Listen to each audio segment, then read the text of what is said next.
shaken, wrestling fans? It is Monday, August 18th, and we just finished watching Raw on USA, and it's time for us to gather, as we do for the Monday Night tradition, for the Raw post-show here on MegaPowersRadio.com. We are one night removed from one of the most chaotic SummerSlams in history. Lots of resets going down, 3 title changes. Was this Raw able to follow it up with excitement? We'll detail what went down, but first, let me introduce everyone who's with us this evening. I'll be your host. My name is Mike Paden, station director here at Mega Powers Radio, and with me this evening is my co-host, Mr. Tony Mango, president of SmartOutMoment.com. How you doing, Tony? Doing all right. How about you? Absolutely tremendous. Always happy to be here on MegaPowersRadio.com, speaking about wrestling with you and all the Mega Maniacs listening out there. So let's dig right into things that happened this evening. I mean, we got tons of stuff to be talking about SummerSlam. Just going to go ahead and forewarn you folks, we will be discussing a little bit about SummerSlam, but if you want to hear our full review, in-depth going into each one of the matches, be sure to stay tuned to SmartOutMoment.com for this week's edition of Smack Talk, where we detail every single thing we thought about it. But for now, let's focus on tonight's Raw. Tony, with everything that's gone down the past couple of days, after this edition of Raw, what's the number one thing that's sticking out in your mind? You know, you can give fans title changes. You can give them part-timers that are huge stars. You can give them Stephanie McMahon back in the ring. But what are they going to chant? We want Ryback. Yes, indeed. Well, for me, if I had to take one thing away from tonight's show, it's that new logo that we got. And I have to say, I thought they would make a bigger deal about it, but it just kind of happened. It's like, nope, we got this new logo. It's on everything, and there you go. I don't know. I mean, that's one of the bigger news. I mean, I guess lots of big news has happened throughout this weekend, but it's one of those things that just kind of flew under the radar. Vince McMahon tweeted out a photo of him raising up the new WWE logo on a flag, along with another smaller one that said $9.99 on it, because, of course, you know, that's the running gag right now. But I don't know. I mean, I know you've expressed a lot of reservations about the new logo, but what are you thinking now that we're seeing it in full effect? I'm 50-50. It looks great in some ways. Like, I actually really like the one that's on the stage. That's like real tight. That looked awesome. Yeah. But in some other ways, it's too crammed. Like the little logos at the bottom of the screen where they have that next to the Raw logo, it just like barely looks like it's there. Like, it needs to be, I don't know, maybe like more bold, or it needs to be more squared off, or I don't really know. Like, it seems like it's too vertical. Like, it's kind of the size of like the images that you use for your cell phone, where it's like more tall than it is wide. And I think that they needed a square. Like people shooting themselves doing that ice bucket challenge. They're all shooting them in the wrong aspect. They're all shooting it tall instead of wide. And it pisses me off, as if the whole concept isn't enough to piss someone off. Shoot your video right. Learn how to hold the damn cell phone when you're shooting a video. That's a much bigger problem than anything that's going on down here. I just want to remind everyone out there listening, this is the most interactive post-Raw experience available. And if you want to get your opinions heard about tonight's show or anything else that's gone down the last few days of wrestling, we have the chat room open. And we also have the phone lines that'll be opening up around 11:30. Dial in, get yourself in line. Area code 760-512-7247, or you can dial in by pressing the Skype icon at the top of the page. Save your minutes, whatever you're looking to do. Already in the chat room, we got 5 times combo, Creepers on the radars, and Mr. Kata representing the panel here, Mr. Drew White, who unfortunately could not actually be live on the show with us. He's off becoming a man at college. We miss you, Drew. Well, we're happy to have you here in the chat room with us. He's literally becoming a man right now. Say hi to her. Tony, I don't know what is the top thing to take away from this show, and besides what we're talking about, what would be your first match you would want to talk about, or first segment, or whatever? What's your favorite thing that's going on tonight? That's tough. Tonight was just not as good as I was hoping it would be, and a lot of the stuff was okay, but not great. Some of it was just kind of not even okay. I mean, I got tired during this episode of Raw, and I got horribly tired. Yeah, and I woke up today at 6 o'clock. So PM? I really, 6 p.m. I woke up.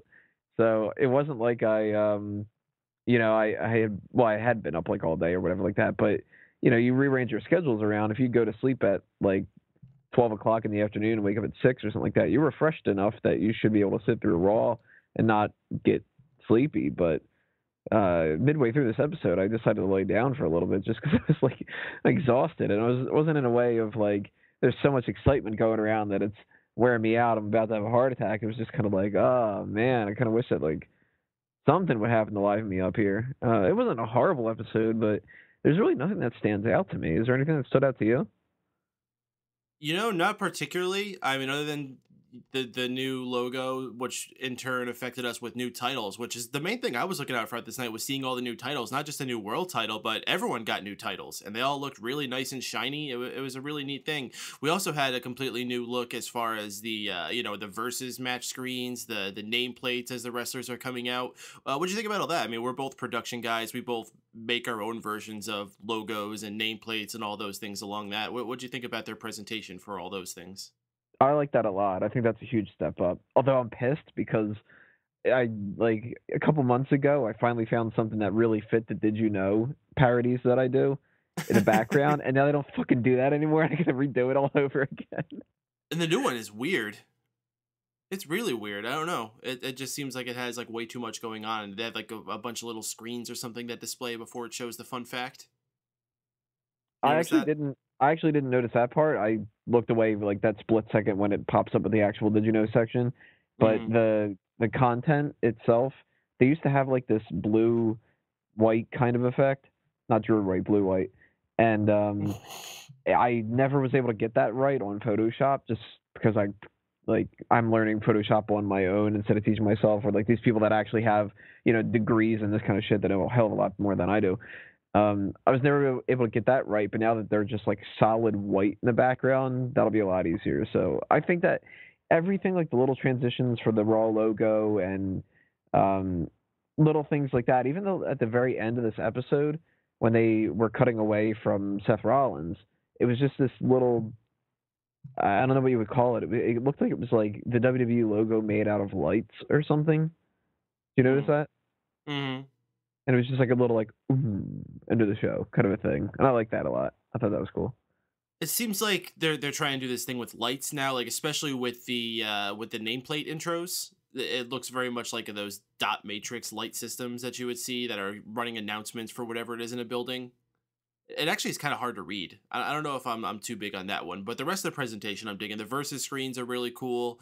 I'm kind of shocked they didn't just debut a new Raw logo if they were going through all that. I don't think they need to. I think that this one's fresh enough. Kind of the same thing with the title belt. Like they just change it up a little bit, make it like a couple tweaks here and there. Although I mean, they're still on the old Raw logo in the back.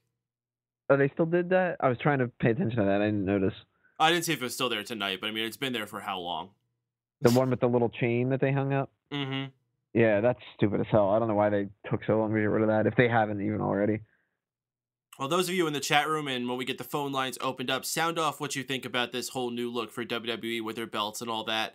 I think the new belt is fine. A lot of people are complaining about little things about it. I think like the fact that it doesn't say champion on it or it doesn't have a nameplate. Those don't particularly bother me too much. It has the custom side plates if you're big on nameplates, which I actually think is cooler. It's a little more customizable. It makes it fit a person's personality a little bit more. And like I said, I like seeing all these shiny new titles. That shiny new old school Intercontinental belt looked great on Ziggler. The new tag belts looked actually okay because they were nice and shiny for once rather than just being dirty pennies that you find on the street. I don't know. Do you think we need to get new belts for the other ones, or is it just the world title that had to be changed? I think, well, we need to get new tag title belts because of those stupid pennies. But I actually would have been happier if they would have gone with the black strap for the Intercontinental. I like the white, but I've always liked the black better. And what's annoying me about the new WWE title belt is they got rid of the thing that says champion at the bottom of it. Mm-hmm. Now, they didn't need to do that. They could have, again, the new logo is too tall for its own good. They could have squished it a little bit and fit that champion thing in there. There's photo manipulations online of people that just took that months ago and applied that network logo into the championship belt, and they were able to do that. So I'm sure that WWE would have been able to do it, but they just didn't want to for some fucking reason. Then again, we're talking about the organization that used the belt that said champ for the longest time and spun around. So, I do like the older version of this newer belt, possibly the best out of any championship other than maybe the old winged title. This is a little bit of a step down, but at least it's got the right logo in it now. They couldn't have been able to keep the old one. It would have looked stupid as hell. I'm happy to be back to one title as well. Yeah, Cena's definitely. scarf was annoying. Definitely. 2 titles was pointless. You can't unify something and then not unify it. I mean, they didn't need to glue it together or something like that, but they could have just had the one championship because that's all that they needed, I got creepers into radars in the chat room saying they should have added a globe behind the new logo, seeing as how they insist on calling it the WWE World Heavyweight title.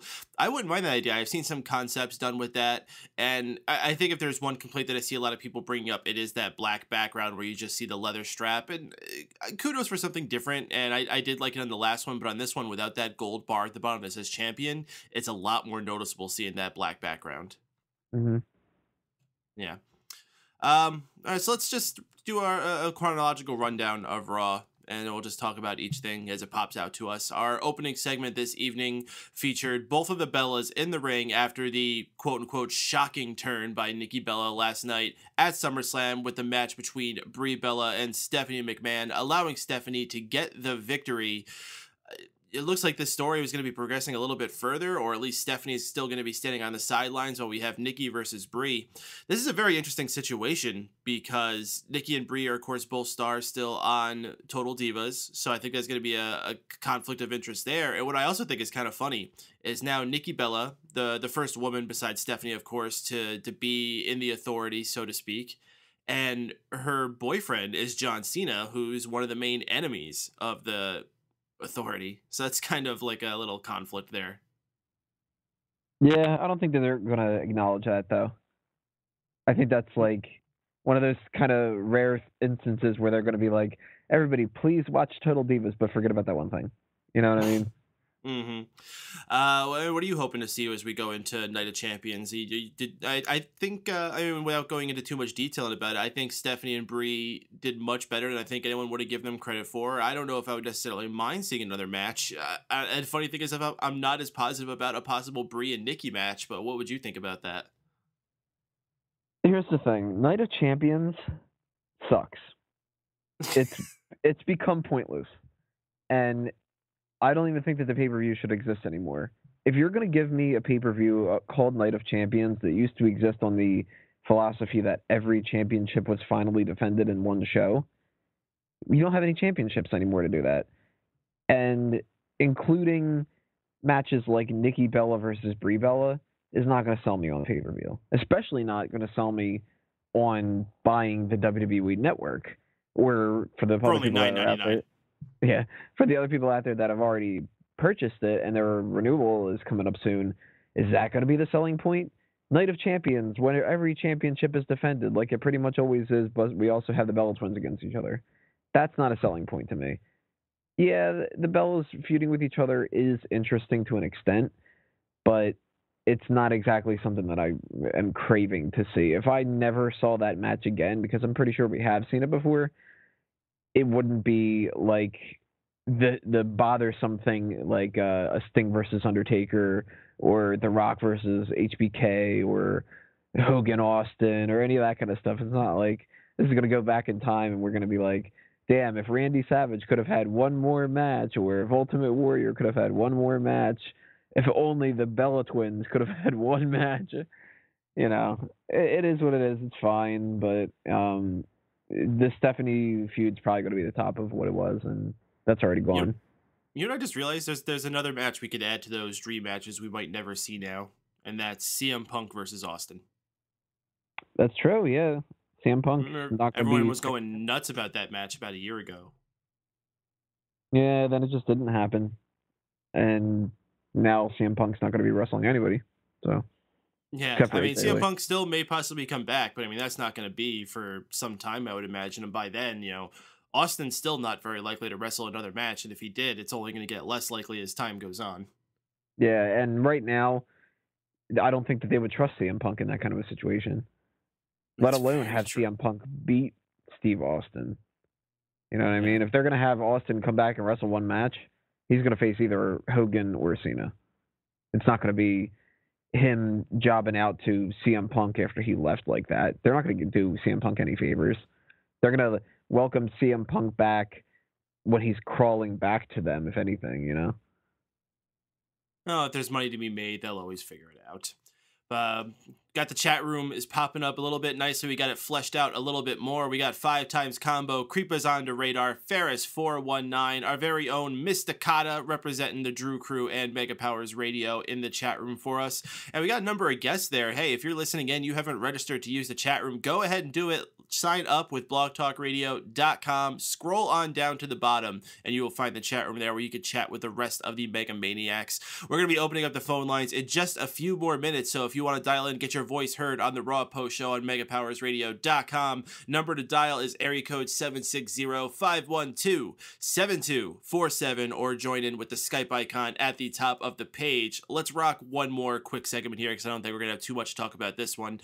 We had a tag match as our first match of the show. Luke Harper and Erick Rowan going against a new tag team, Big Show and Mark Henry.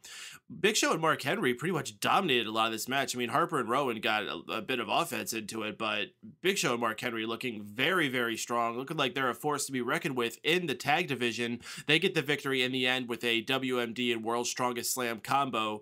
They've been teaming up a number of times over the past couple weeks, and it looks like they may be something that's a focus with the tag division, but they got so much going on. It's like, what's this guy's place going to be? And even more confusing, Mark Henry would come out later in the night to challenge Rusev. It's just confusing as what their plans are for these guys. I mean, I guess it's not impossible to have more than one concurrent story going on for a guy like Mark Henry, but it's kind of an odd guy if you're going to do 2 stories to do it with a guy like Mark Henry. But what are you thinking about this, Tony? I don't want to see Henry versus Rusev. I really don't want to see that. Especially, again, at Night of Champions. A selling point of the match that's not a championship one. But, you know, if they're going to try to sell me on the idea of Big Show and Mark Henry, which I'm totally fine with, and I hope that they kind of go with that big and strong name because it's simple, but it works. If they do that, don't throw me something else to distract me from it. Start a feud with them and that new Nation stable. Or... yeah, exactly. Or start a feud with them and fucking Slater Gator. That way I can get a little used to them as a tag team. And then maybe, I don't know if Stardust and Goldust are going to be like turning heel or anything like that. Or if the Usos are going to be just battling a bunch of babyface teams over the next few weeks or months or whatever. But if they do need to bring up other different tag teams to face the Usos, Big Show and Mark Henry can do that, but you can't have them wrestling other people in singles competition too. That's going to water them down. If Big Show is going to be wrestling Randy Orton every other week on SmackDown, or Mark Henry is going to be in a program with Rusev, not only does that screw Jack Swagger over, but it doesn't help Mark Henry's tag team. You know what I mean? You agree or disagree? No, I agree. I mean, it looks like they don't know what they want to do for either of them, and it's not really making a big focus. I think the crowd can get behind a Big Show and Mark Henry tag team. These are 2 veterans that people have more or less always been behind, whatever they're doing. Maybe it took people a number of years to warm up to Mark Henry in some cases, but I think at this point, people will watch whatever they're doing when they come out there. And if they want Mark Henry to be a singles guy and fight Rusev, then have him be a single guy and fight Rusev. If they want him to be a tag team with Big Show, then have him be a tag team with Big Show. There's no reason to be both. You got a more expansive roster than to have to do something like that. Right. I mean, didn't someone say they noticed that Big Show and Mark Henry even had a custom Titantron? Oh, they did? I thought someone said they pointed that out. They had a custom Titantron. Cool. They should do more of that. Well, at least they haven't combined their theme music in some kind of obnoxious way yet. Ugh. Yeah. Well, it's the Big Show, and someone's gonna get their ass kicked. It's the big wig splitting town.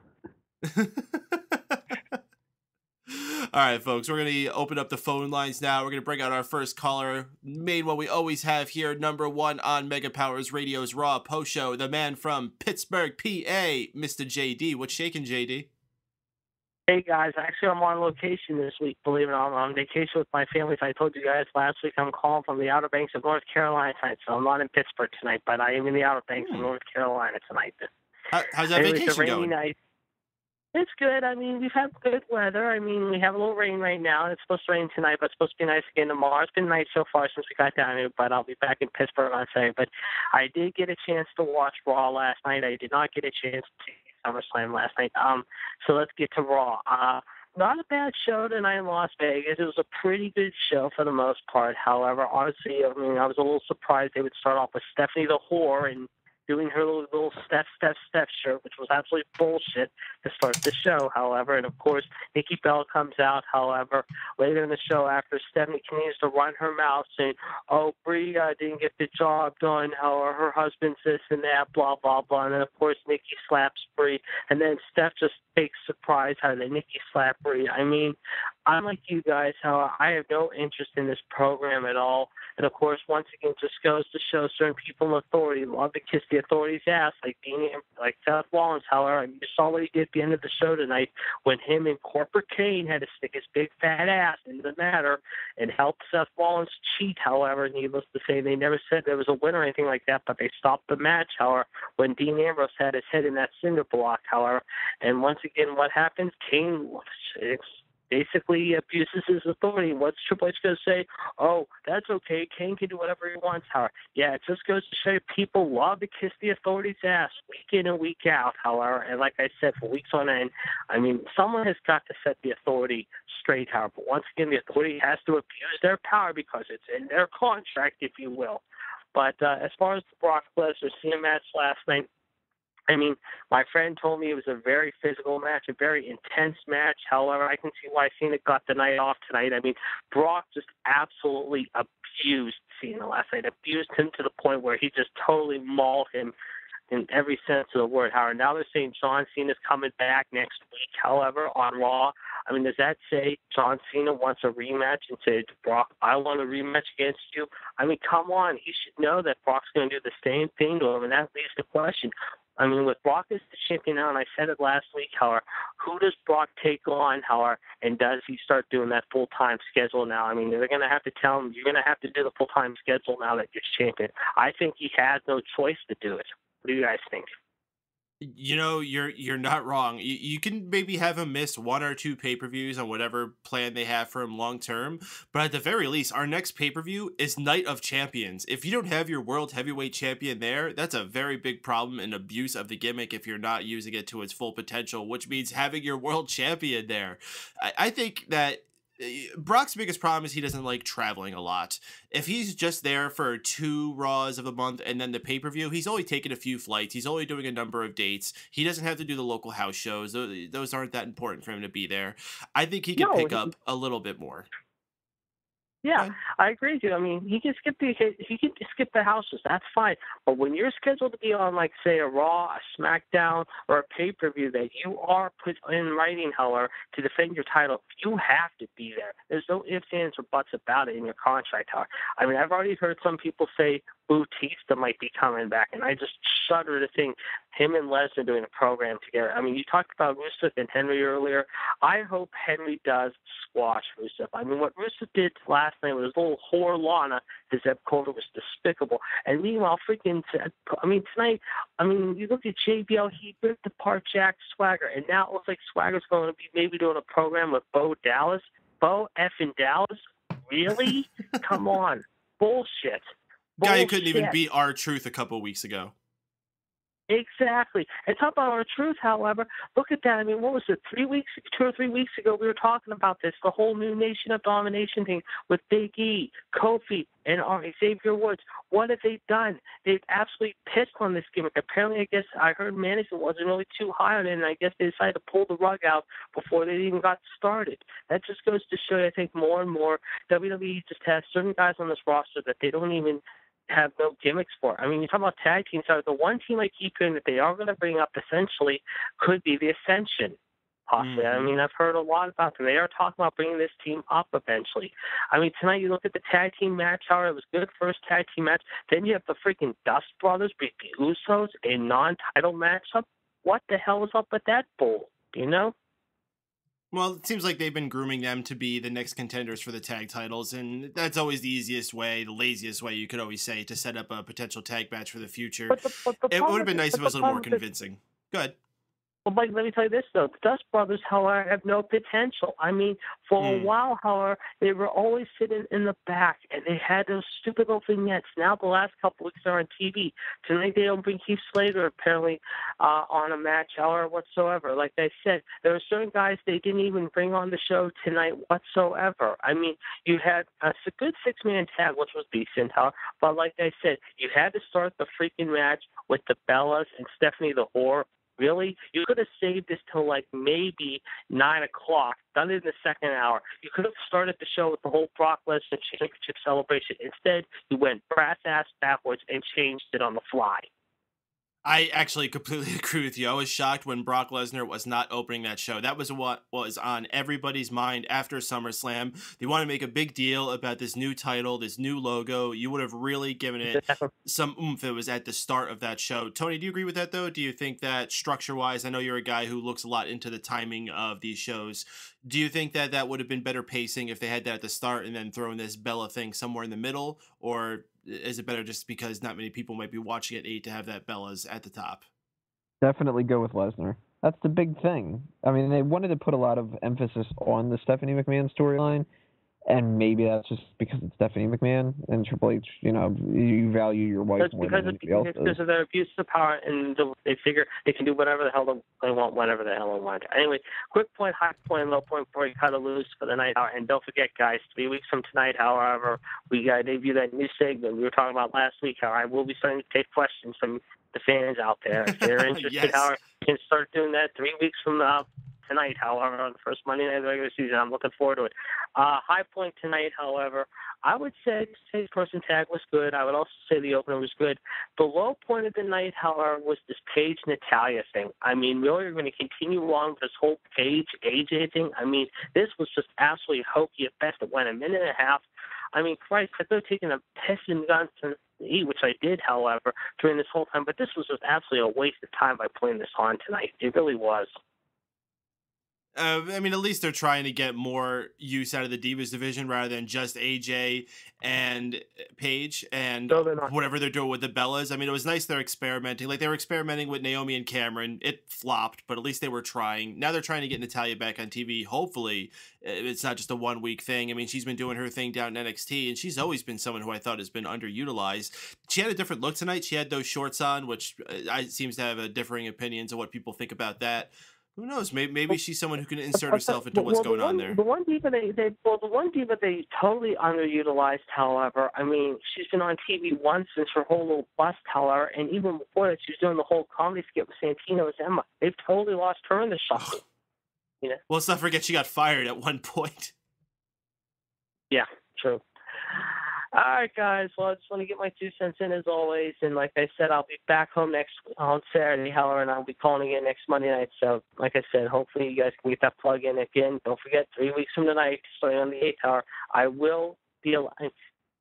If we can do it, however, I will be allowed to take one question every week from fans because I am looking forward to giving you my real answer. But like I said, however, I just don't think the ratings are going to be that great tonight. I mean, it wasn't because of Cena not being on it. It's just the way the show started out. And then you had the shitty ending with Kane and freaking Seth Rollins, however, get a cheap victory, or not a cheap victory, I should say, a fluke, however, over Dean Ambrose, however. And then, of course, it once again just shows you that certain people in the authority, however, that are in the authority love to kiss each other's ass, like Seth Rollins kissing Kane's ass and Kane kissing Hunter's ass. I agree with you, man. This Raw tonight was kind of a bummer. But, JD, I know you didn't get a chance to see SummerSlam yet. I highly recommend it. I think it was one of the better pay-per-views of the year, and I'm seeing some people saying it's the best SummerSlam of all time, which I think might be a little too much praise for it. I think it was a very good show, though, and I think if you watch it, you'll end up enjoying that.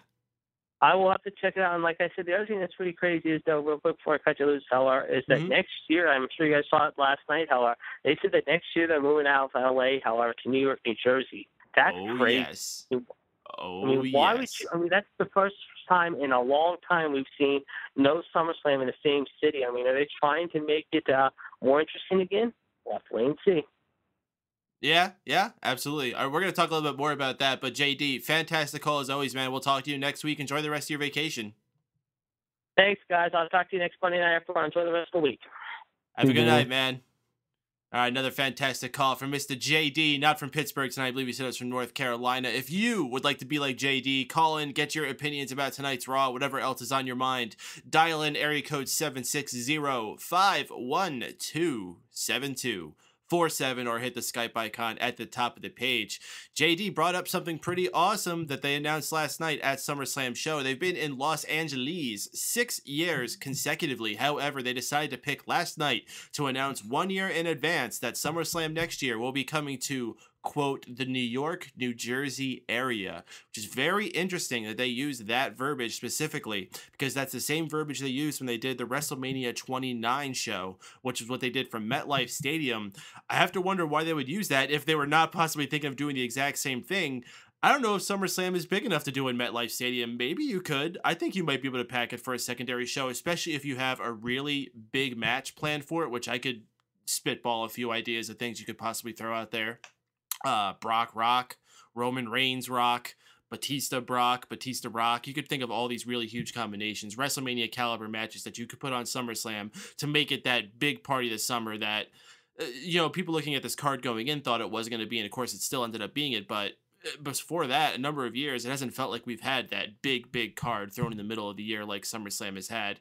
If it's not at MetLife, I don't know why they would use that terminology. I mean, other buildings you could possibly go to, of course, Madison Square Garden, one of the most historic buildings in the world to have an event in, and certainly a place that has a lot of history for WWE. Izod Center, which is right next to MetLife Stadium, that's in New Jersey. So, I mean, if they're including New Jersey, I have to imagine this has something to do with New Jersey. If it was just New York, why not say New York?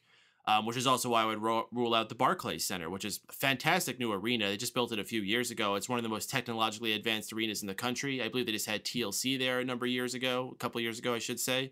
Fantastic arena. Last time they were in New York, they were actually out in Long Island. It was in 2004. That was when Brock Lesnar beat The Rock. How funny would that be? 10 years later, back in New York, we have Brock and The Rock in the main event of SummerSlam once again. I think that would be very fitting.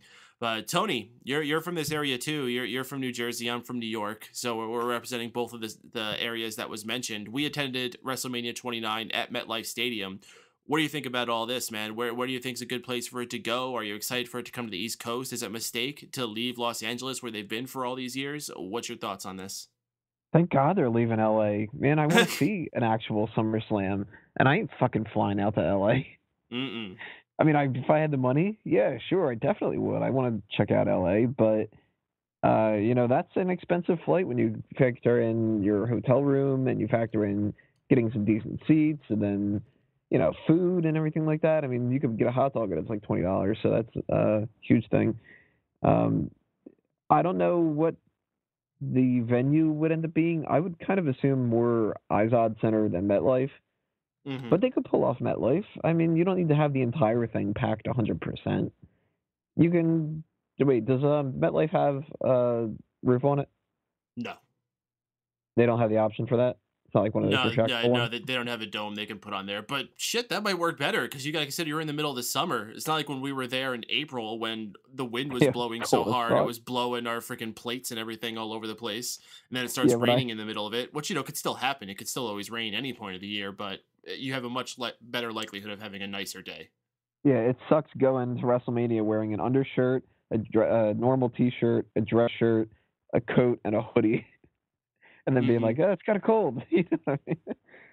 But, if they do it anywhere up in there, I'll definitely be trying to give it a shot. The Royal Rumble is supposed to be somewhere around here, like Philly or something, right? I believe it's Philly. Yeah, so I'm going to be definitely trying to go to that because Philly's like 15 minutes away from me. So if I can make 2015 a year where I go to the Royal Rumble and SummerSlam, holy shit. That'll be fucking awesome. That'd be awesome. And I tell you what, man, I have a lot of optimism for the potential cards for those shows. With all those matches I was saying before, I think these are things that are possibly on the docket for the next year. At the very least, the Royal Rumble. I think that they're going to make up for last year. SummerSlam, I mean, this was a good SummerSlam, and the past couple of years have really sucked. Mm-hmm. So I don't know if they're going to, they figured out what the problem is, and now it's going to be good from now on, or if this was like that rare instance where everything, well, not everything, but the majority of the things kind of fell into place. And next year they're going to make the fucking mistakes again. I don't know. I mean, I still would check it out no matter what. If I could spend $150 on a decent set of seats and go there, that'd be awesome. Cook some Something we burgers want out to in the parking consider is Brock Lesnar. All the thoughts about this is that he's going to be holding this title until WrestleMania. What I think there's like 7, 8, maybe 9 pay-per-views between now and then. How many of those is Brock Lesnar going to appear at, and how many people do they really have that they can put him into a match that's going to matter, that people are going to want to see that pay-per-view? I mean, I think people might just be interested in a pay-per-view just to see Brock Lesnar face pretty much anybody, but who do they have at that level that people can go in there and buy as any kind of respectable challenge? I have no faith whatsoever that he is going to hold this until WrestleMania. Really? 0. I don't even think he's going to hold it until Royal Rumble. Huh. I'm thinking he's dropping it at Survivor Series. And who? That's a tough one. I don't know. They didn't really plant any seeds tonight for that. It was just kind of the celebration of Brock Lesnar. Maybe John Cena gets it back or something. Maybe Roman Reigns. Nor do they need to plant seeds for that. I mean, right now it should all be about Brock Lesnar. Yeah. So this should be the celebration of how fucking amazing Brock Lesnar is and how nobody's ever going to beat him. So when somebody does, they've conquered the conqueror, to quote Wago's article that I posted on Smart Guy Moment earlier. It'll be interesting to see, though. And whether or not he's the champion going into Royal Rumble, or I highly doubt SummerSlam next year. They're doing a lot of good things right now in WWE. So next year is going to be, at the very least, it has the potential to be awesome. I'm going to flip the script a little bit of what people are saying. Everyone thinks Brock, well, not everyone, I guess, apparently, since you don't think of it. I guess it's not everyone anyway, but a lot of people are thinking Brock holds us to WrestleMania and faces Roman Reigns at WrestleMania. And I think that would be fine. I'd be perfectly okay with that. But what I would kind of like to see, we go into Royal Rumble. Our big match for the Royal Rumble, Brock Lesnar versus The Rock. That is a huge matchup that you could have on there. I would have The Rock beat him. I would have The Rock beat Brock Lesnar at Royal Rumble and then have Roman Reigns still win that Royal Rumble, setting up Roman versus The Rock at WrestleMania. I have there's no fucking thing that you can sell me on for Rock versus Brock. And they've been saying this for years that they want to do this. And every time that they've said it, I've just had this pit in my stomach of, I don't want to see it. I don't care about Rock and Brock or Pop Rock or Brock and Misty or any of that kind of stuff. If that's the big thing that they're trying to build towards over these past few years and they just can't get it done, I hope they never get it done. I don't want to see two people that are the part-timers take the actual top spot. Now, Rock is good, and Brock has his good things as well, but between the two of them, if you can split them up and have them face two other people, you get something out of it.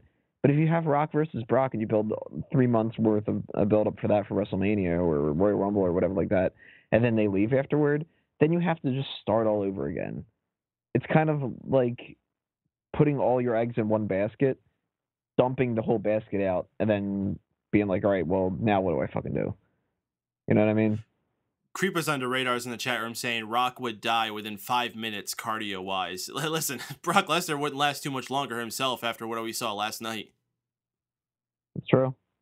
Brock, I don't think I've ever seen a man sweat quite as profusely in a match like that. Unless he's Mark Henry. Unless he's Mark Henry or Lawrence Taylor or something like that. There we go. What we should do is we should have had Bash at the Beach, and you could have had Mark Henry versus Brock Lesnar, and just set up a pool around them, and 2 minutes into the match, they would fill it up. And then Bo Dallas can come in and drench himself in the pool. Is what he likes to do. We had a question there I pulled out. You already kind of answered, though. Creepers Under Radar is asking if we're going to be going to SummerSlam. I'm definitely going to try, depending on where the venue is. If it's at Madison Square Garden, I wouldn't be as optimistic because seats are going to be limited and they're probably going to be really, really expensive. I would still try, but it would probably be tougher. If it's at something like MetLife, seats will be easy to get. There'll be tons of seats. And if they're announcing it this far in advance, I imagine they would put the tickets on sale well in advance too. Ideally, where would you like to see it at, Tony? What venue do you think would be the best to try to have this at next year? Is it time to try to bring SummerSlam to the next level? I mean, they've already been scaling SummerSlam back this year. They cut out access. So are they going to try to go back next year and bring SummerSlam back with a vengeance, or what would you think is the best course of action? It never hurts to try to make something bigger than what it was before. Money in the Bank ended up graduating into a pay-per-view. Elimination Chamber is the step up from a cage match. SummerSlam could be that number 2 pay-per-view. And I hate to bring up a comparison with TNA, but TNA's got this thing going on where, or at least they do for now, where Slammiversary and Bound for Glory are their 2 biggest pay-per-views of the year. Mm. And it's kind of hard to tell which one is the biggest one, although they claim that it's Bound for Glory. But Slammiversary feels special enough on its own that that's really their number 2. That's their SummerSlam, sort of. WWE's been falling short of that over the years, and SummerSlam's just kind of been a slight step up from a B pay-per-view that sometimes is coincidentally filled with a couple of big matches. And the same sort of happens with Survivor Series, but even to a lesser extent. Everybody knows that Royal Rumble is the true number 2 instead of SummerSlam. So why not try to give Royal Rumble a little bit of a run for its money? Make SummerSlam important enough for Madison Square Garden. Maybe I wouldn't be able to see it, and that would suck. But, the needs of the many outweigh the needs of the few. So you put SummerSlam in Madison Square Garden, it's going to feel a hell of a lot more important than Izod Center. And they're not doing WrestleMania at Madison Square Garden anymore, so, why not bring one of the other shows, have a tradition there? I get what they tried to do with having SummerSlam in Los Angeles. It's summer. We're at the beachy area of California. You have all the celebrities involved because it's Los Angeles, but enough is enough. It's time to shake it up, and New York is, in my opinion, the hottest wrestling area that you can be in. And, of course, it's the home for the WWE.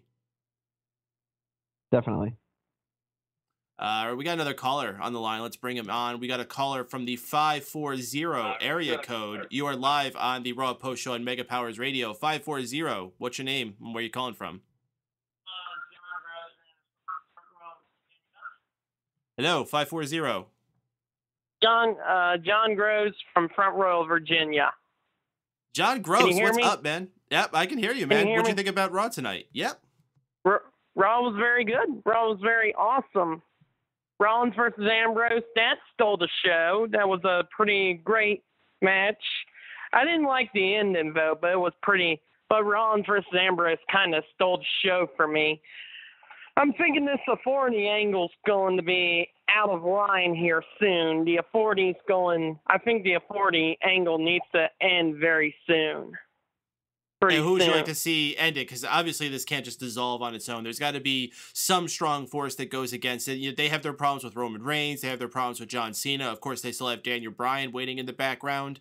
Brie Bella, obviously. Who knows who else might get involved? Who would you like to see be the big challenger that finally quells the authority and brings them down? As much as I'd like to say this, I know WWE's been in contact with Sting, so I do believe Sting could be the guy that could be standing up to the authority.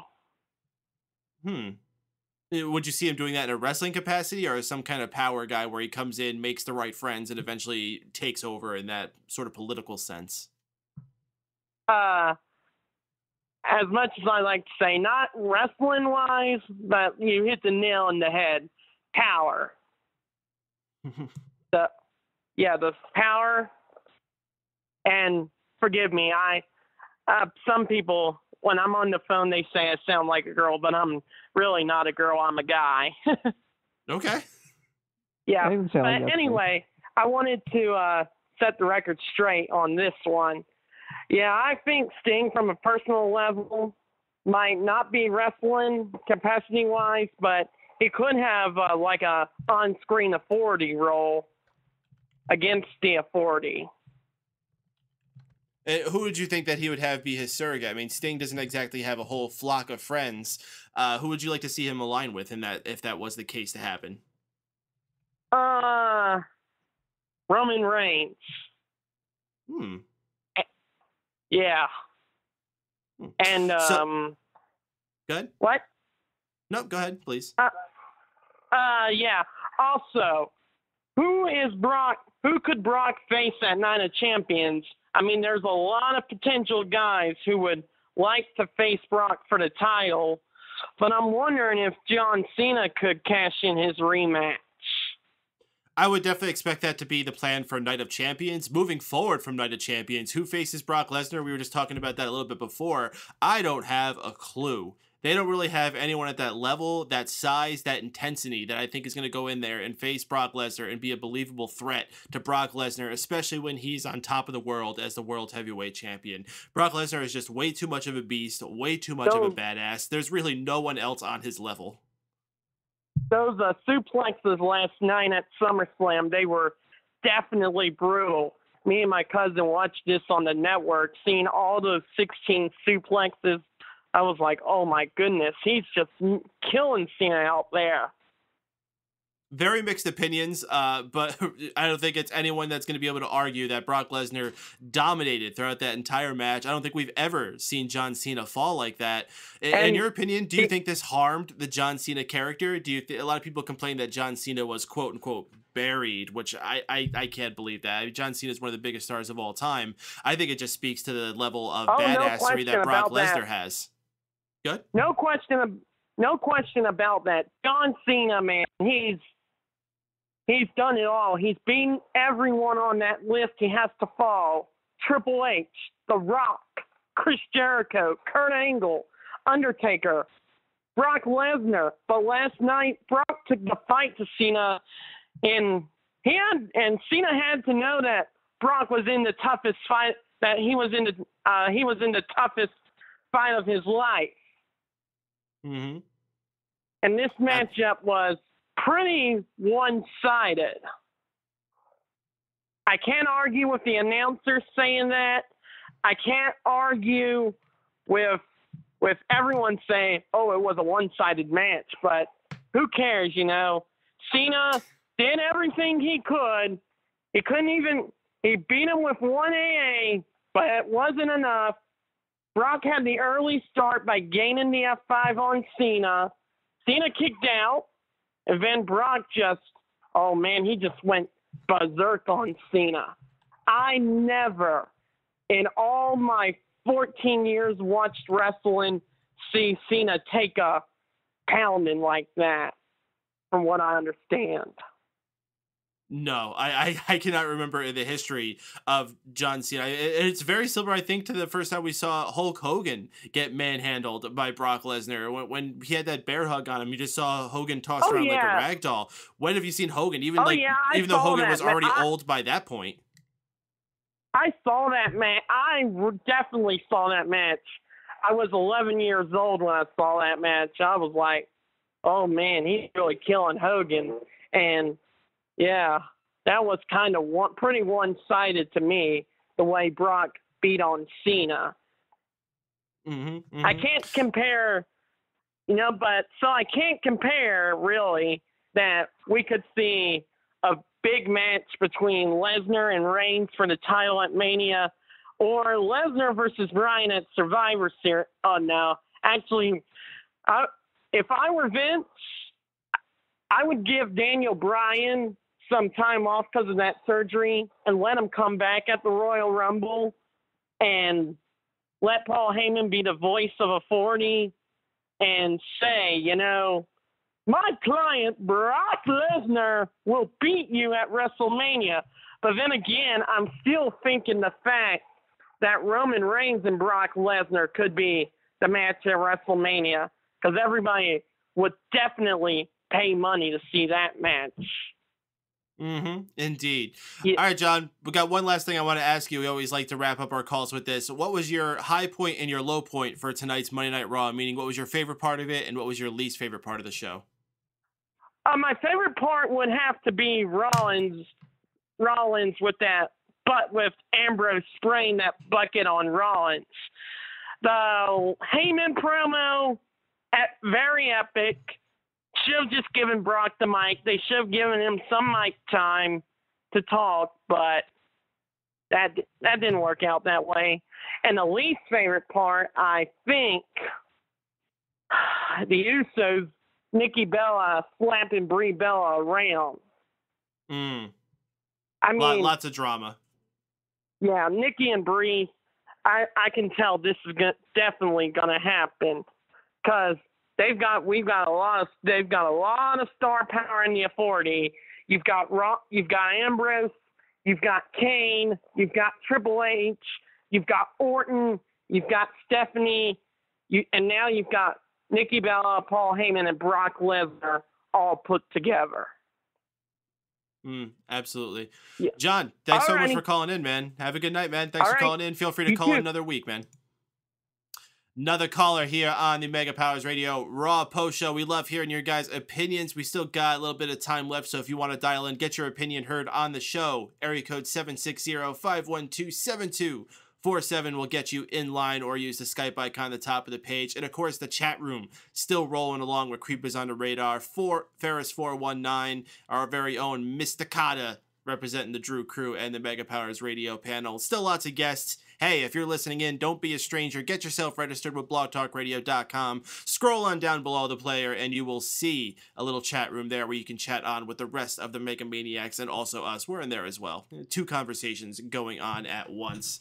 Tony, bringing it back to you and me, man. We really haven't actually dug too far into the actual show that went on tonight. We found other topics to go on about, which is probably for the best. I mean, there's a lot of news going on in the wrestling world right now, especially coming out of that event last night. But unfortunately, this Raw is just leaving us wanting more, right?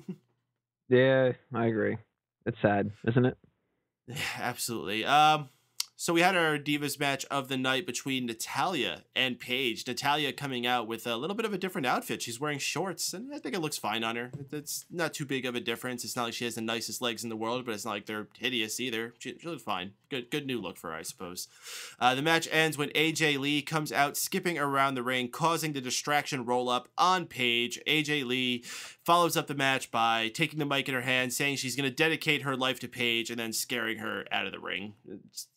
Freaking distraction roll up, waste of a segment pretty much. I guess we're going to continue having this AJ Lee Paige feud go on another month.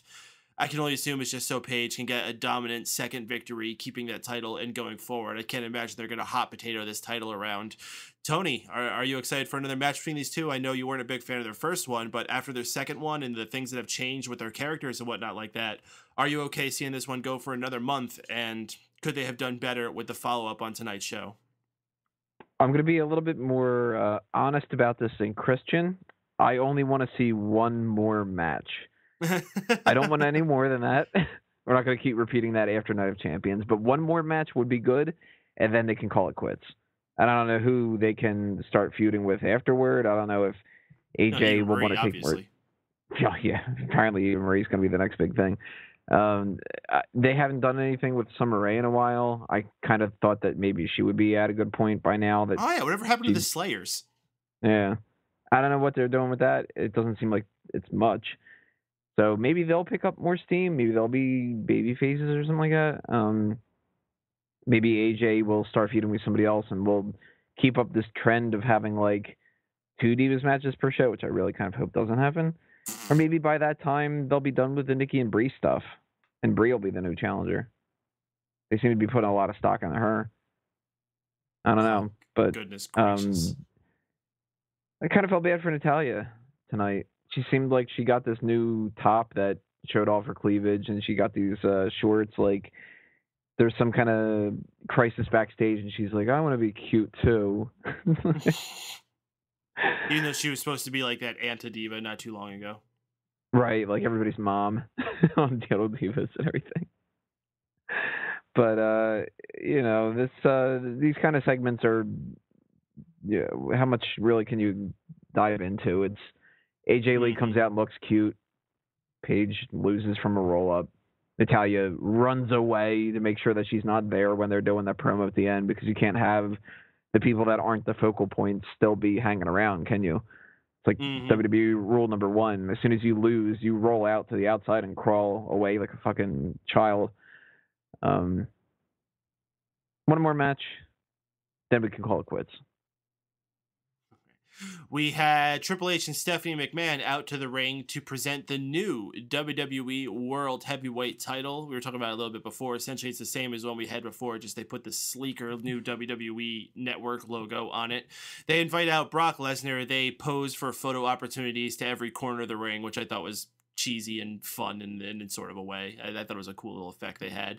Paul Heyman takes the mic. He repeats himself a lot throughout this, and I think it had a good effect. There is a good way you can use repetition, and I think Paul Heyman is a master of that kind of thing. He's a master speaker, and Paul Heyman just nailed it again, showing that this team is excellent. And I think it's great to see the world title on this team, to have Brock Lesnar stand there just looking like a complete brute, a complete badass, as Paul Heyman just spouts off all the reasons why Brock Lesnar is the man. Excellent team. Tony, what'd you think about this segment and the presentation of the new title for Brock Lesnar?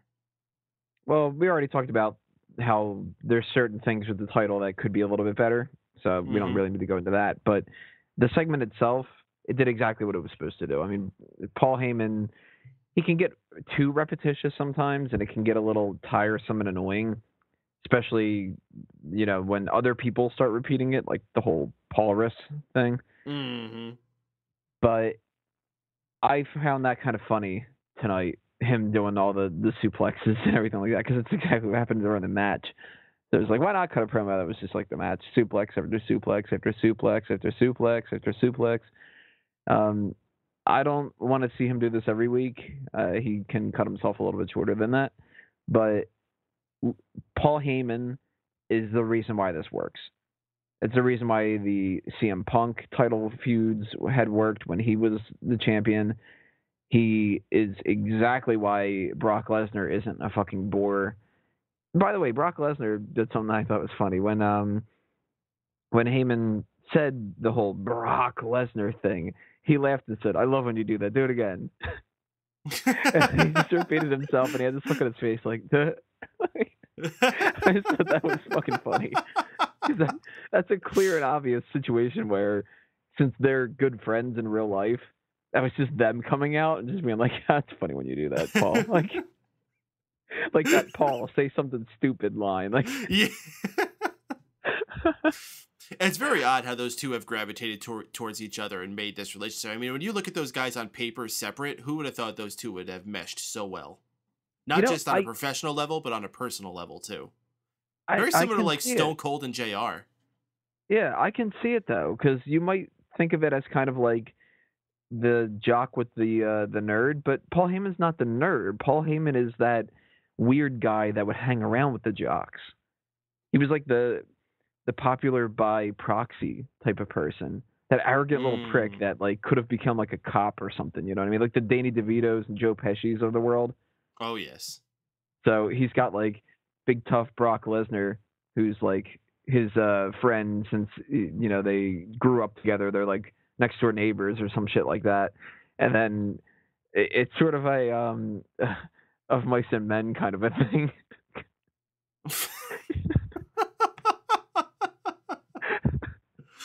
All right. Well, we had a rematch from last night for the Intercontinental title match. Only this time, Dolph Ziggler came out as the champion to defend it against The Miz. They had a fine match. It went a good amount of time. Ziggler, though, ended up getting counted out at the end. Miz goes to continue attacking him, but Ziggler hits the zigzag. Successful defense for Ziggler. Presumably, this would just put Miz out of the way so Ziggler can keep moving on as the Intercontinental champion. Tony, Fantasy League things aside, I know you were also a fan of The Miz and what's been going on for him lately. It was a really big thing for him to have won the Intercontinental title Battle Royal last month, but to only lose it a month later to the guy that I think a lot of people also felt should have won that Battle Royal. Was that just a waste of the last month? And where's this all going to go going forward? Man, I don't know. I really liked the idea of The Miz as the champion. Now, I love Dolph Ziggler. He's one of my absolute favorites. Top 5 on the roster today. Top 5 over the past few years, even. But I don't know what they could do with this, because my original idea that I've been wanting to see for the longest time is I already established Night of Champions blows now, so why not just merge that United States Championship with the Intercontinental? And I thought that The Miz was going to be the one to do it. They had been teasing this idea that Sheamus was going to feud with The Miz because of the whole moneymaker, don't kick me in the face thing. And they just dropped that. I mean, they've got this habit the past month and a half of just dropping things. They dropped Cesaro. They dropped this Nation stable. They do that in the summer. I mean, the summer is a time of experimentation, and they see what sticks to the wall. Yeah, but it's also detrimental because then it prevents some of these storylines from ever happening because they said, well, we tried that before and it didn't work. And you didn't really try it. All you did was kind of cast a line out there and then immediately reeled it back and said, well, I went fishing and I didn't catch anything. That's a good analogy. Holy shit. That is actually a really good analogy. Good job, Subconscious. So the problem that I could see with this is Dolph Ziggler and The Miz are both two people that could really go with the Intercontinental title. And I don't think that they're going to be sticking to them that long. I'm fine with either of them as a champion, and I'd like to see them feud a lot longer because I think that they have good chemistry together. And it's not just the promos, it's in the ring too. Maybe because they're kind of like friends. They're not like, Zack Ryder and Dolph Ziggler kind of friends, but they do have some kind of connections and some kind of bonds and similarities and all that kind of stuff. So I think that they could be a really, really solid feud.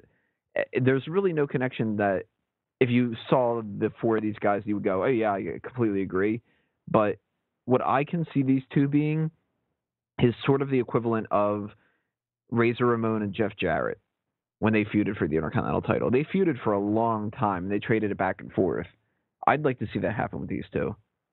Go on for, I don't know, 3 months, 4 months, something like that. You can throw other people into the mix too, like your RVDs and I was going to say the Alberto Del Rios. Can't do that anymore. Maybe even Sheamus, maybe Jack Swagger. You can mix people up here and there, but I think that you can make this a real solid feud for the two of them that goes on for a long time. Speaking of Del Rio, things are getting pretty heated with that. You've been keeping up with this? A little bit. I had a chance to talk to Brodus Clay the other day. What? And was he at Monster Mania? Yeah, Monster Mania. I talked to okay. Brodus and Hacksaw, but I didn't talk to Hacksaw about the Del Rio thing. I talked to Brodus about that, and he was saying how Del Rio is like a sweetheart, and he wouldn't do that unless he was really, really provoked. So I didn't really we couldn't really talk about too much because obviously he wasn't there, but he said that he didn't believe that this was just kind of like Alberto Del Rio acting like a dick, that he had to have been really provoked. So if that's the case, and it kind of seems like that could happen. I mean, if somebody's making a racial remark like that, you're going to get a little bit upset about it. Some people more than others. You can make a white person joke at me, I'm not going to care. Or, make fun of me because I look Italian. Yeah, I do. You know what? And I talk with my hands. It happens. But some people really get offended by that kind of stuff, and sometimes that becomes something that they'll go out of their way to go to different limits that they're not used to doing. And maybe Del Rio hit his limit with that. So if that's the case, he probably has every right to be lashing out and talking about it at different media junctions and being like, you know what, fucking racism. You know what I mean? I probably would be doing the same in his case. I'm sure Del Rio was at a point where he also was seeing the light at the end of the tunnel. He was getting frustrated. He knew that he didn't have much left to favor him there. And if this particular altercation had happened a year previously, maybe he would have shrugged it off. But because it was at that moment, it was just enough to send him over the edge. And that was just the end when that all came together. But the deal that went down is, of course, like a lot of wrestlers, when they leave their contracts at WWE, they have a no-compete clause. Well, Del Rio decided to just kind of ignore that and appeared at a AAA event. But my understanding is because he breached that contract, he is now not allowed to appear in the United States for 1 full year. And he has also forfeited any future royalty checks from the WWE. Ouch. Yeah, how big is that? And I'm pretty sure he's going to be in WWE 2K15 too. Fuck, man, was it really that worth it to go to that AAA event? It was a pride thing, I'm sure.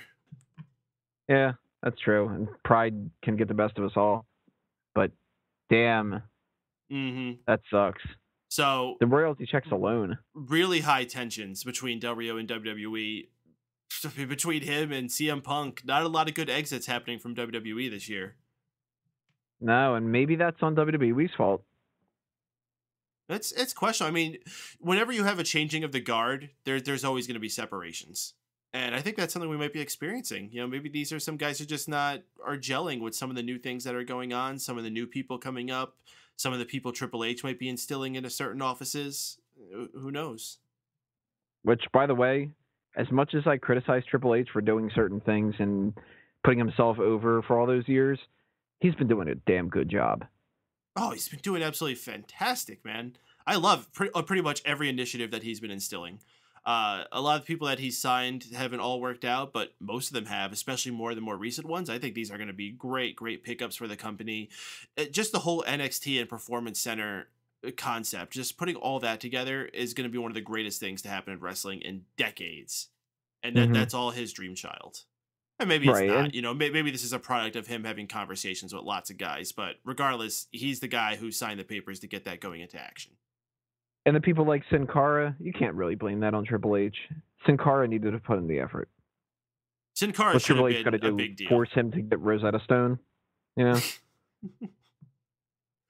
All right, so let's dial this back into Raw here. We had a backstage promo where Renee Young was interviewing Jack Swagger.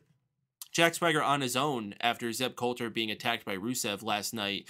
And I gotta say, Jack Swagger didn't do too bad. And another example of good repetition where Jack Swagger would say some type of triumphant thing that represents America and then says, "That's we the people." And then another thing, and then, "That's we the people." I thought it was cool. I thought it was compelling, and it was still very fitting for Jack Swagger's character. We were worried what was going to happen with Swagger after this whole thing with Rusev went down, and it's looking like that's it. It was a 2-month program, and they're both moving on to other things. Rusev with Henry, and well, we'll talk about Swagger in a second. He had a matchup with Cesaro tonight, same guy he faced last week. Got the victory over last week, but this week, Cesaro surprisingly getting the win. First win that Cesaro's had in a long time. Unfortunately, we had to hear his even worse version of his goddamn theme music with like the ambulance siren now. Sounds freaking awful. Cesaro, though, leaves the ring after his victory, and who should come out to greet Jack Swagger but Bo Dallas. Thank goodness they didn't completely lose faith in Bo Dallas, because we hadn't seen him for a little bit after that loss to R-Truth. I was wondering what the heck was going on. They're continuing to give him something to do. He came out, spoke to Jack Swagger, telling him that he can get everything back that he's lost if he just Bo leaves. So it looks like our program going on, at least for the immediate future, Jack Swagger and Bo Dallas. Is this something that's going to get you into there? I mean, are these two people that are going to gel with each other? Can we pull this real American shtick against a guy that's a self-motivator, or is it just not going to make any sense and something that's going to be rushed to go past? Yeah, I have no idea how that's going to make any sense. Bo Dallas is an anti-American. So what is it going to be like? The American people don't. He looks kind of like an alien. That's true.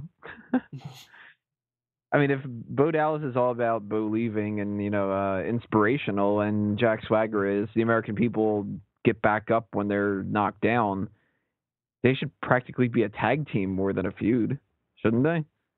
You know, after this match between Swagger and Cesaro, there was a period where they were kind of looking at each other, and it was actually prolonged, and I was like, well, what's going on here? And I was actually thinking for a moment maybe they would reunite them. Like, maybe they both have been, like, kind of down on their luck since they went singles-wise. And it's like, yo, why don't we get back together and get the band back together? That would have been fantastic. I would have loved to see that tag team come back together right now. Yeah, I don't know. I didn't like the idea of Cesaro and the Real Americans in the first place. No, but they don't have to be the Real Americans this time. Yeah, they could just be Jack Swagger and Cesaro. You know, they wrote Zeb out. I'm sure he'll be back soon, but they could use it as an excuse to have him out for a couple months, and then when he comes back, and do whatever. But then they got to drop the We the People shtick, and they got to drop the... Well, they don't have to, but they pretty much should drop the theme song. I think if you're going to do that, you might as well just give Jack Swagger a different tag team partner instead. I've been saying for a while, somebody like a Sawyer Fulton or something. Well, hopefully the end result of this is to give Bo Dallas a bigger rub. I mean, he hasn't actually had a true feud with a star yet. Jack Swagger is a former world heavyweight champion. He just came out of what was a pretty fun story with Rusev, who is a big star on the rise. So hopefully this will mean good things for Bo Dallas. Hopefully. We had a 6-man tag team match with RybAxel and Randy Orton go against Sheamus, Rob Van Dam, and Roman Reigns. The biggest note I have out of this match is at one point during it, the crowd just randomly started chanting for Ryback. And not just once, but like they kept it going for a while. They were doing Ryback rules, feed me more. During like you wouldn't even see Ryback on the screen. Like I think there was a point where it was like Randy Orton and Sheamus were fighting outside of the ring by the announcer's desk, and they just wouldn't stop chanting "Feed me more." Yeah, then Randy Orton had this great look on his face of like, "You really fucking want Ryback? Here you go." Are you sure that's what you want? I think Ryback is from Las Vegas. I think they always introduce him as Sin City, so I assume that's Las Vegas. That's true. Which is weird. I mean, it's not really one of those things you would think like Ryback would get the big hometown pop, but yep, there he goes. Rob Van Dam gets the win for his team after a 5-star frog splash. This was just fine. This is your typical Raw 6-man tag match. Nothing particularly special besides the crowd chanting for it, which is worth seeing. If you haven't seen this matchup, I would just look for the video just to check out this part where this crowd is chanting for Ryback. Just another one of those anomalies that the crowds have been creating lately. And this one was a little special, a little bit fun. It wasn't your typical thing where they just keep chanting Michael Cole and JBL. It was a little different. What'd you think about this, Tony? That actually ended up making it entertaining. Because if they would have just done that, the Randy Savage and the JBL and all that, we've seen that a million times. I don't care anymore. It's not funny. But chanting for Ryback and getting so super into Ryback and everything, and then being able to see the guys in the ring just sort of laugh it off and everything. I mean, it's kind of like when you watch Saturday Night Live and they fuck up and start laughing. It makes this segment funnier. So it made this one more entertaining. And it helped it stop being a throwaway 6-man tag match, which we've seen a bunch of different times. We see it at like practically every week on Raw. So it wouldn't have had anything to differentiate itself if it wouldn't have had that. So I liked it. I liked how strong Roman Reigns looked here. Didn't really give a shit that that Sheamus and RVD looked strong. Is that kind of weird that Rob Van Dam, of all people, got the pin in the match? And then he won last night at SummerSlam, too. Mm-hmm. And if he's supposed to be taking time off, like, what's the point? I'm not quite sure what they're doing there. I mean, you can't have Rob Van Dam lose all of his matches, but still, a match like this, he could have been on the winning side. I don't think it would have made all that much of a difference. Creepers Under Radars in the chat room talking about Ryback and the fans cheering for him, saying, I think he's finally earned their respect. And, I don't think he's completely wrong. I remember even a match we saw a few weeks ago. I don't remember who it was exactly. I'm assuming it was against Stardust and Goldust. But there was a point where he gets in the ring and he's doing that feed me more thing. And the fans were really chanting along with him and getting behind it. Like, I think people still kind of like Ryback. And I think there's still potential for them to do something with him eventually, whenever this RybAxel thing runs their course. Or even with RybAxel itself. I think RybAxel can be contenders for a tag title at some point. But do you think that Ryback is just going to be stuck in tag team hell and then eventually be on the future endeavor list? Or do you think that this is a sign that there still is hope for a guy like Ryback? There's definitely still hope, but I'm not too optimistic that WWE will care. I think that they'll just see him as a write-off, that maybe some people are still going to like him, okay, but we still can't bank on him, and screw it, we don't give a shit. So we've seen people that have been more popular than Ryback that have gotten nowhere, which is a shame. This is true. Very true. Very true. Could compare him easily to a guy like Ahmed Johnson. Ahmed. Haven't heard that name in a little while.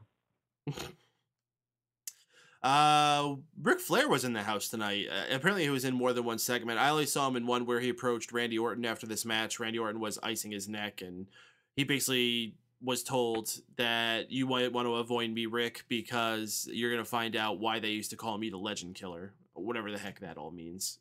Why was Ric Flair there tonight? Was it just to show up and go woo, or do you think this is part of a bigger picture? I was hoping that it would be the tie-in of Ziggler and Miz, because they showed them backstage. And maybe they would give the figure 4 to Dolph Ziggler because Miz doesn't know how to do it right. But he's done it good the past couple nights. Yeah, he has improved. I'll give him that. And I am a supporter of the Miz, so it's not like I'm just shitting on him because he's the Miz. But I don't know. I mean, I don't want to see Randy Orton doing some kind of thing with Ric Flair. And we've seen the two of them interact with each other multiple times in the past, but the optimist in me for this is hoping that it was just the fact that they're friends, and they just said, like, why don't we have a little backstage segment with the two of you? Maybe like they want Orton to seem like he's going to get back on track and he's going to be more vicious than ever, which they do like every 6 months or whatever. But you know, okay, well, why don't we? If we're gonna do that kind of a segment, why don't we use Rick because he's already here? You know what I mean? No, I don't think there's gonna be that much to it. Yeah, I have a feeling this is just because he was around. It's just getting an appearance out of the legend. Just like having Hulk Hogan at SummerSlam last night. I have no purpose to him being there whatsoever than just to come out and shill the network. That's all you're going to do with Hulk Hogan? That's whatever. It's not that deep, I guess. We had a tag team match between the champions, the Usos, and Goldust and Stardust.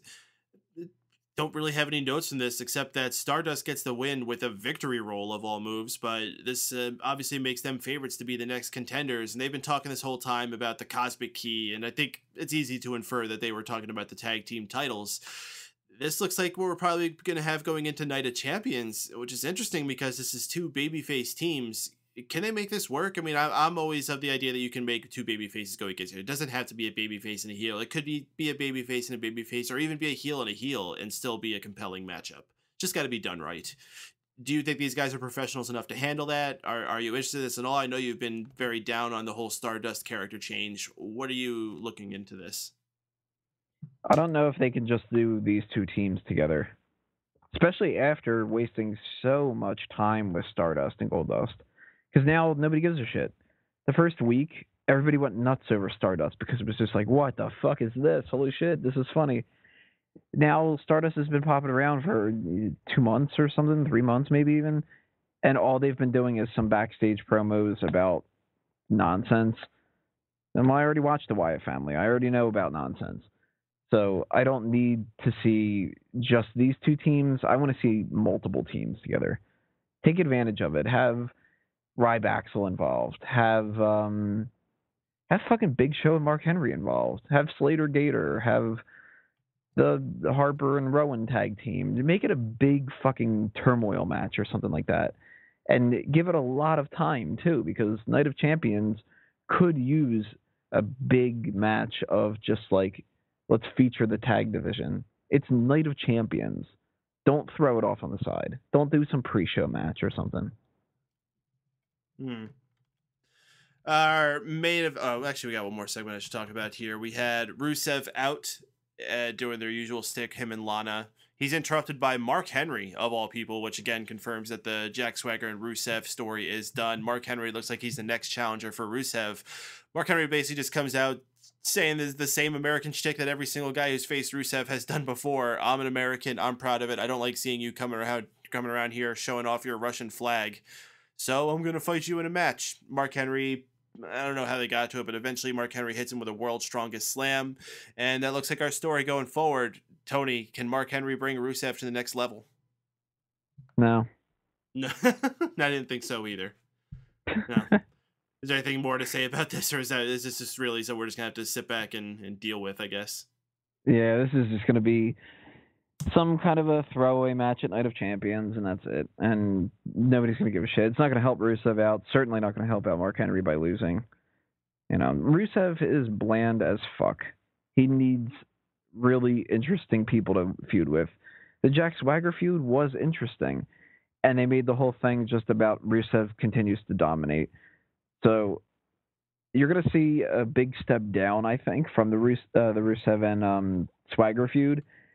And WWE is either going to blame it on Mark Henry, or they're just going to stick their fingers in their ears and be like, la, la, la, la, we like fucking Rusev, I don't give a shit, and do their normal shit where they continue to have him win, and he wins, and he wins, and he wins, and then he loses to somebody like a John Cena or a Roman Reigns.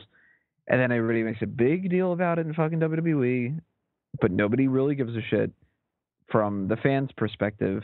And then Rusev just becomes a jobber. It happened with Kozlov, it happened with Kali, it happened with fucking Bam Neely bullshit people. You know, it's pointless. They're killing Rusev by making him win. You know... Creepers under radar is saying to me, I don't know if this is true, but this just continues the whole thing about Rusev being a racist. Remember that was like the running gag for a while. Like he just came out and squashed all the black guys on the roster. Yeah, he moved away for a little bit, but now he's back to that. You know, he forgot he's got one more to deal with. What, did he end up wrestling Titus O'Neil yet? I'm pretty He sure probably he squashed did. him at some point. I'm pretty sure he did. I gotta imagine that's someone he faced along the way.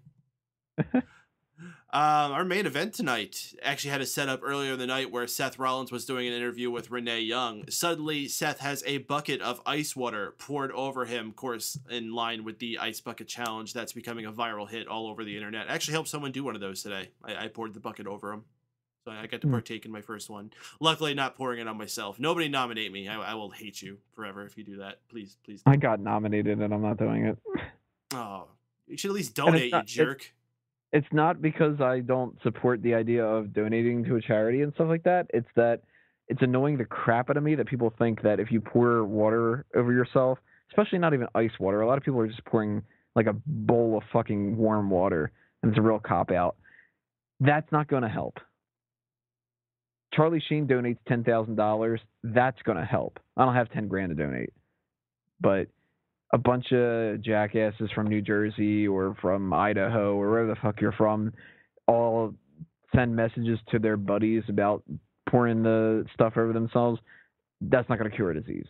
So yes and no. I mean, there's an argument to be made about awareness. We can go back and forth on that, but maybe that person directly isn't giving anything or they're not donating whatever, but they're nominating other people who in turn are nominating more people and more. You know how a web works.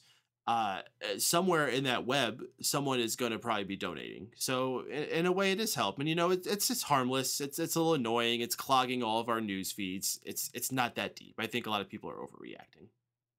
Something I'm also finding funny about it is the people that don't even know what it's about and they're calling it ASL. Mm-hmm. You seen this? Yeah. The ASL Cancer Foundation or something. So I gotta dump some water, ice, or something on myself, or dump in a pool, or whatever the fuck it is. But I did like this segment, though. I thought that was funny.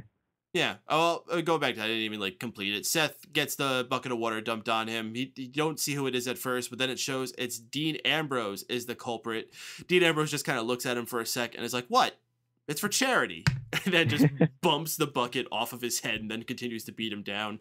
This was excellent. Dean Ambrose at his Dean Ambrosiest. Seth Rollins was there. You know, I hated that new t-shirt he had. I don't like his ring gear. I'm sorry to be such a hater on Seth Rollins, but he just makes it so easy. Well, you know what the big problem here is? What's that?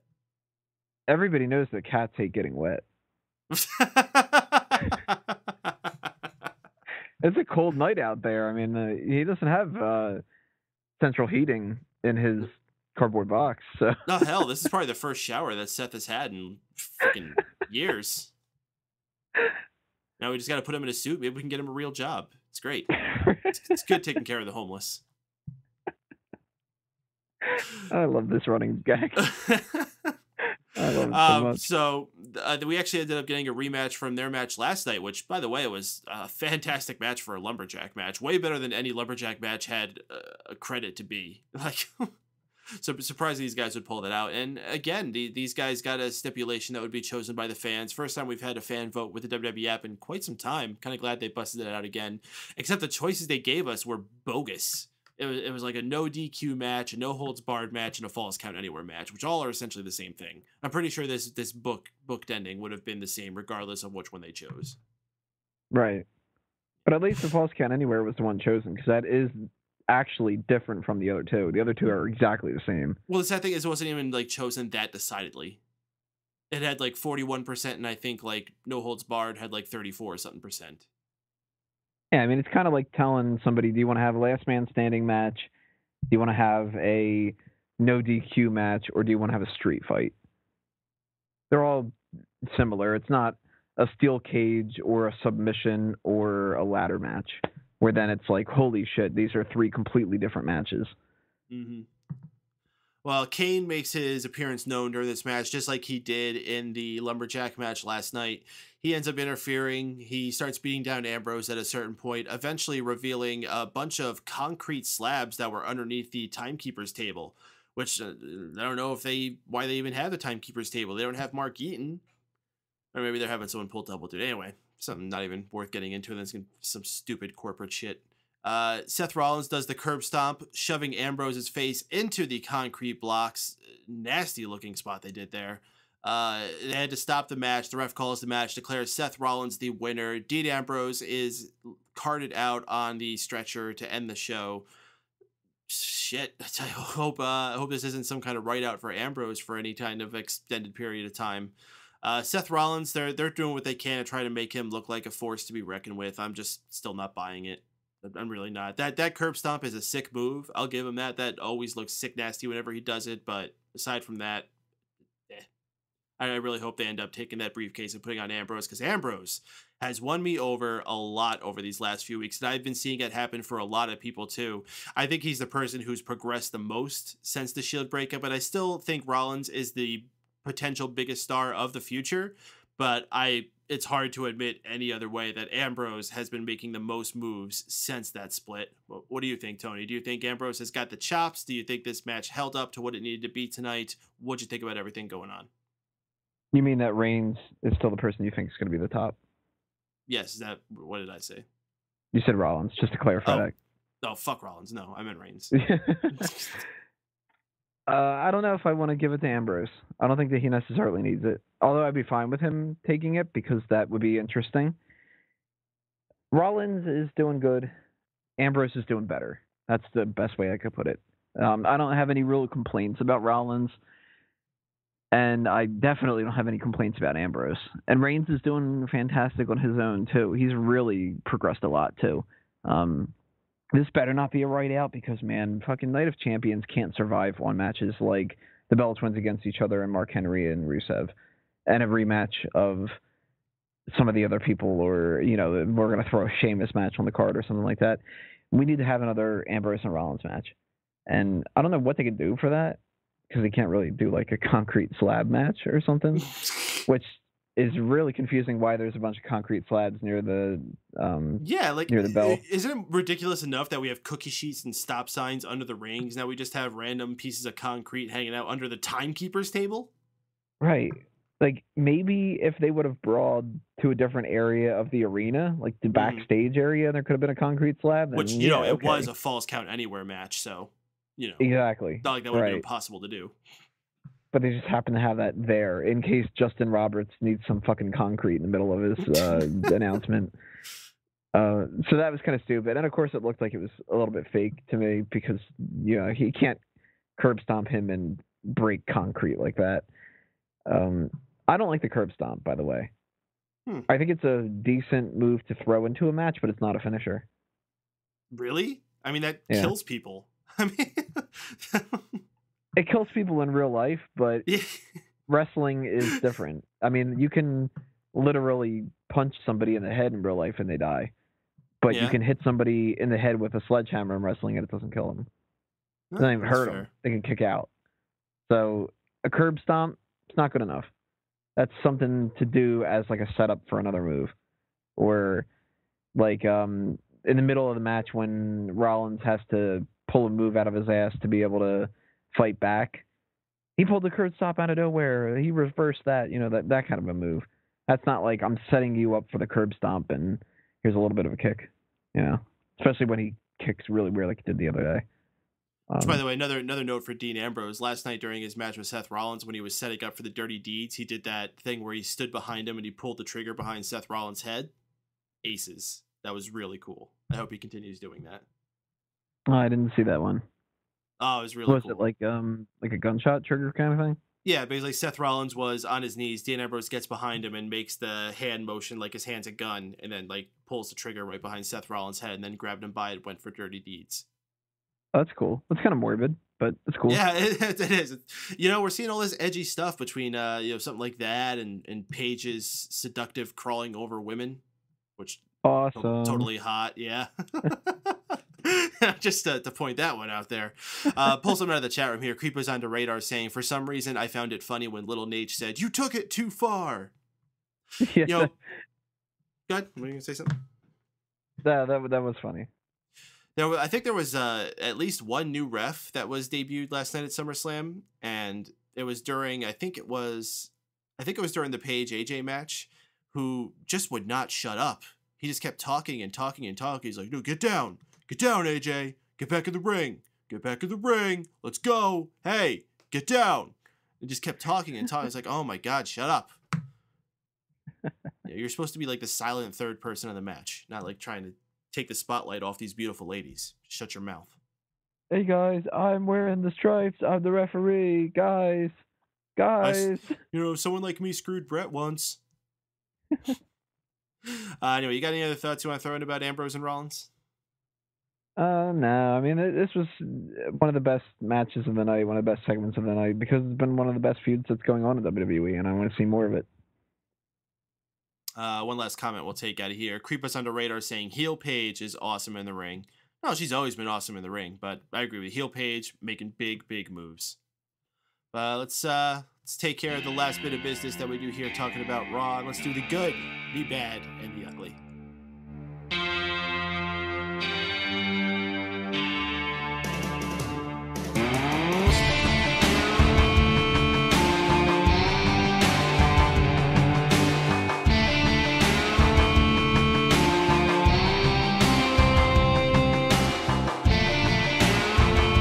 Yes, this is the good, the bad, and the ugly, where we talk about what the best part of the show was, the worst part of the show, and what we thought the most hideous part of the show was. For us, this is all personal opinion, of course, and for entertainment purposes only. This is not official. Whatever yours may be is, of course, your opinion. And, of course, if you're listening to the show, let us know what your good, bad, and ugly was in the comments, in the chat room, via Twitter, whatever is the most convenient thing for you. We love hearing what you got to say, as this is the most interactive post-Raw experience available.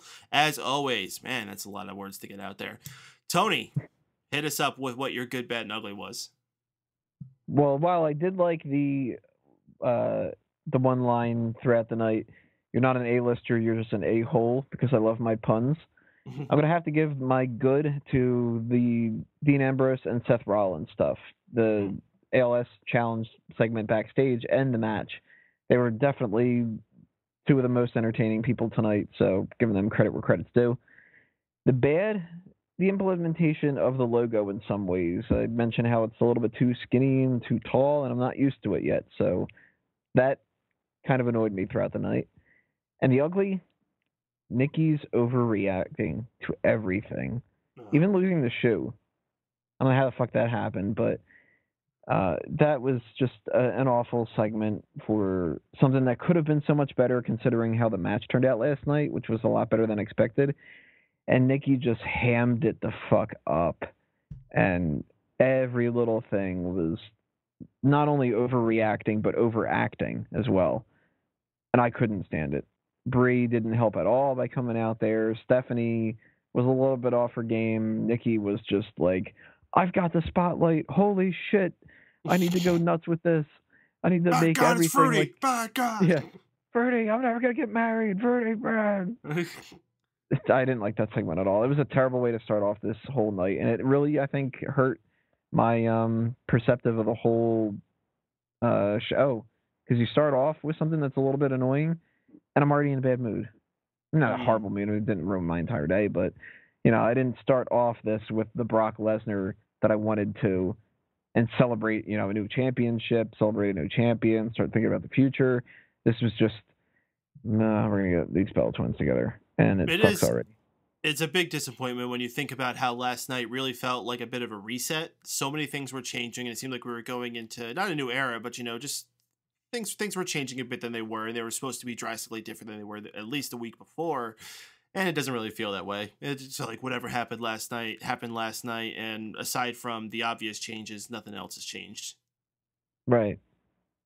Just want to mention one more thing about the WWE new logo implementation. One thing I did really like was the new microphone flags. I think they're really neat. They're a little bit bigger than the old ones they had, and they're not just a regular triangle. They got those extra corners on them. I think they're very well designed. They look good on TV. That I didn't notice. It's not the same ones that they use at NXT?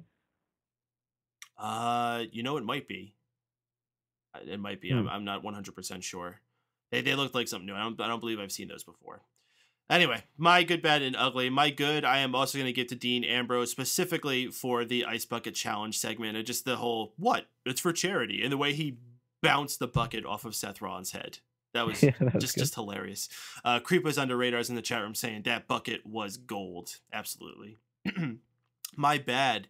I'm going to give to the choices for the match stipulation on the app vote. Come on, is that really the best you can do? I mean, we've had some piss poor choices before, but just lazy. And if you're going to bring back the app vote for the first time in months, and this is what you're going to give us, why even bother?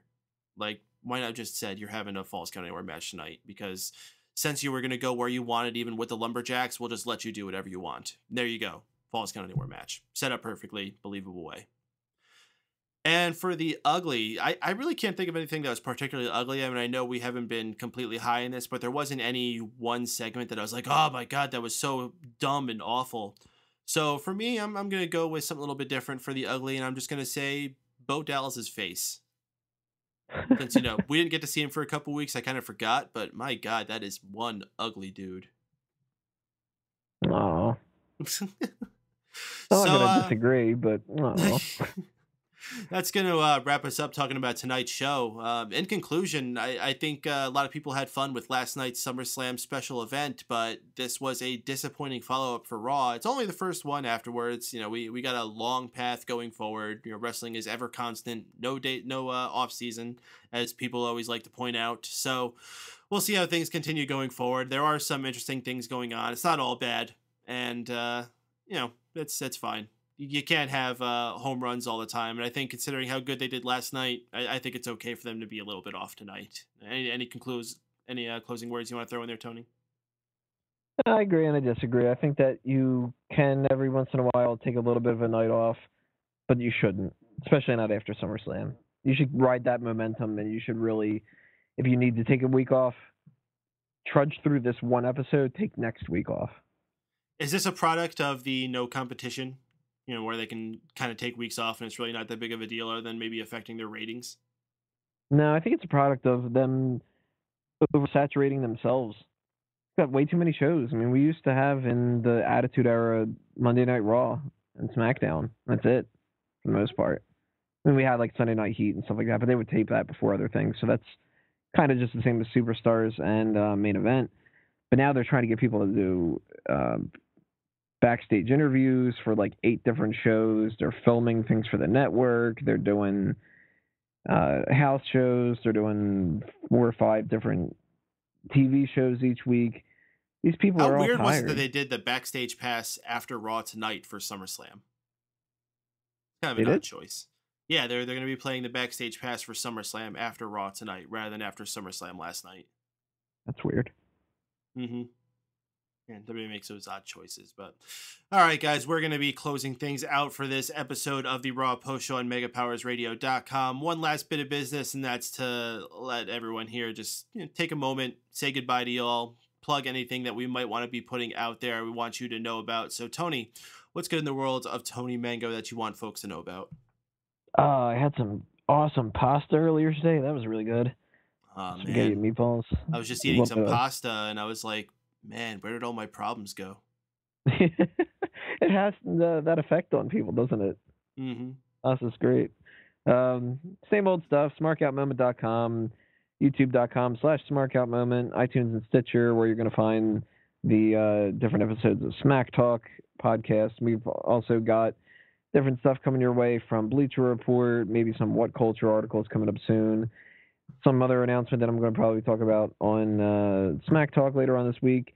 And, of course, fanboysanonymous.com for all your things in geek culture, all the nerds out there like myself and Mike Paden and all the other people that are a part of that are talking about movies and video games and stuff. So if you're interested in that, go check that out.